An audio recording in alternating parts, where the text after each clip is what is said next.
Gibraltar is where the Atlantic Ocean meets the Mediterranean Sea. Tourists flock here to stand at the top of the rock, 1,400 feet above sea level, with tunnels carved into it which housed Allied troops during World War II. For centuries, this peninsula jutting out of Spain's southern coast has been a strategic military and trading post. Today, it's the only British territory on the European continent. The mild climate, relaxed lifestyle, and mix of languages make Gibraltar feel culturally a lot like neighboring Spain. While 30,000 people live in Gibraltar, 13,000 Spaniards and other European nationals commute to work here every day. Most park their cars on the Spanish side and walk across an area known as the frontier. George Bacedoni employs 70 Spanish workers, converting SUVs into ambulances used by the United Nations and aid organizations all over the world. The work that we do is very specialized, involving a lot of electronics, mechanical work. So, we tend to find that expertise in Spain. His business is dependent on one of the cornerstones of the European Union, free movement of people and goods across open borders. Gibraltar imports almost everything, from its food to timber, over its 1-mile land border with Spain. Bacedoni was among the 96% of Gibraltar residents who voted to remain in the EU in last year's referendum, when the overall majority of voters in the United Kingdom voted to leave. The biggest fear that we have is a potential closure of the border. We would have to reevaluate our Spanish workforce and look at possibly getting rid of the majority of our Spanish workers and trying to train up locals for these jobs, which would be very disruptive and take a huge amount of time to do. Are there locals who want to do these jobs? That would be one of the big, let's say one of the big challenges. Finding 70-plus technicians and engineers that are able to do this work. One of our unique selling points is the ability to react quickly to international demand and disasters in different parts of the world. Having that agility and flexibility is very much based on the existing workforce that we have. Just as Gibraltar depends on Spanish workers for 40% of its workforce, residents of the closest Spanish city, La Línea de la Concepción, depend on jobs in Gibraltar. Despite that, more than a third of La Línea's population is unemployed, like Marga Sanchez. She's worried that uncertainty about Brexit could make it even more difficult to find a job. The people are trying to sell their houses, but they don't find buyers because nobody wants to invest right now. We are in a limbo, basically. Would it be possible for you and your partner to support yourselves with jobs in La Línea? There are no jobs in La Línea. We only have Gibraltar as our main factory. Either you work there or you have to find another way to survive. La Línea's economy also gets a big boost from the $175 million Gibraltar residents spend every year in Spain. 125. On shopping, restaurants, and services. Like this auto body repair shop where 40% of the customers come from over the border.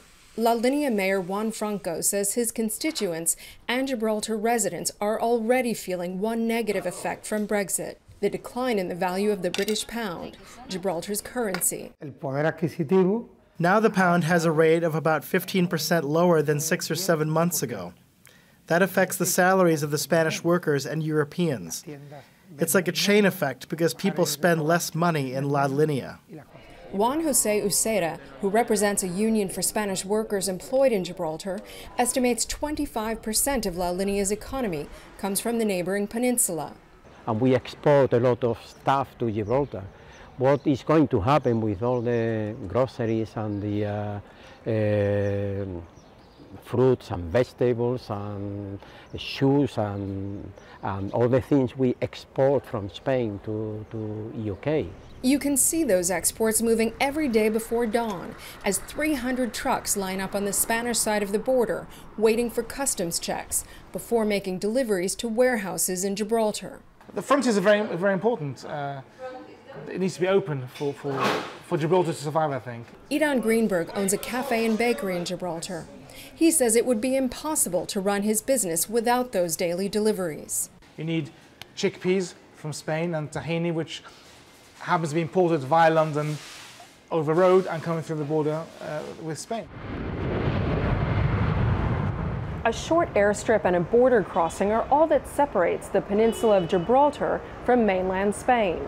The relationship with its nearest neighbor has been tempestuous in the past, at times making Gibraltar practically an island. For decades, Spain has exerted pressure to regain sovereignty over Gibraltar. For example, intentionally slowing passport and vehicle checks at its border, leading to traffic jams of up to 12 hours.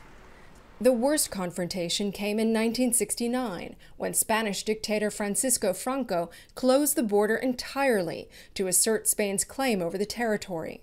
The border remained shut for 15 years, causing massive job losses for La Linea residents who worked in Gibraltar and dividing families. Almost more than a third of the population had to leave. It was really difficult for us to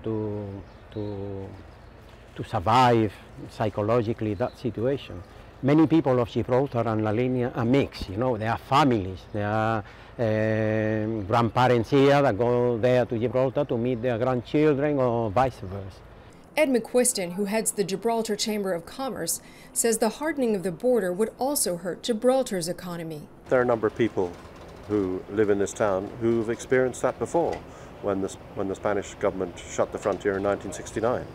And for the business owners that were running businesses in those days, you know, they had 2 weeks' notice, and 2 weeks later they didn't have their staff.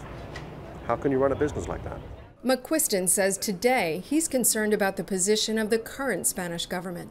Spanish Prime Minister Mariano Rajoy has called for joint sovereignty over Gibraltar if Gibraltar wants to remain in the EU after Brexit, saying last December it's impossible for Gibraltar to be in the European Union if the United Kingdom leaves the European Union, and if there are no legal changes. Chief Minister Fabian Picardo, the highest-ranking government official in Gibraltar, says residents oppose Spanish rule of any kind.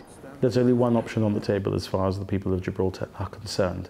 We are going to stay entirely and exclusively British, for exactly the same reason as the people of the United States would today not be prepared to countenance joint sovereignty with Canada or Mexico. The British government has already said it won't negotiate with Spain on sovereignty over Gibraltar or cede Gibraltar to Spain. Picardo advocates a special status for Gibraltar with the EU to at least maintain freedom of movement for goods and people. Geographically, politically, and socio-economically, we have different realities. You know, we have a land border with the European continent. That means that there are going to have to be slight differences between what is agreed for us and what might have to be agreed for the rest of the United Kingdom.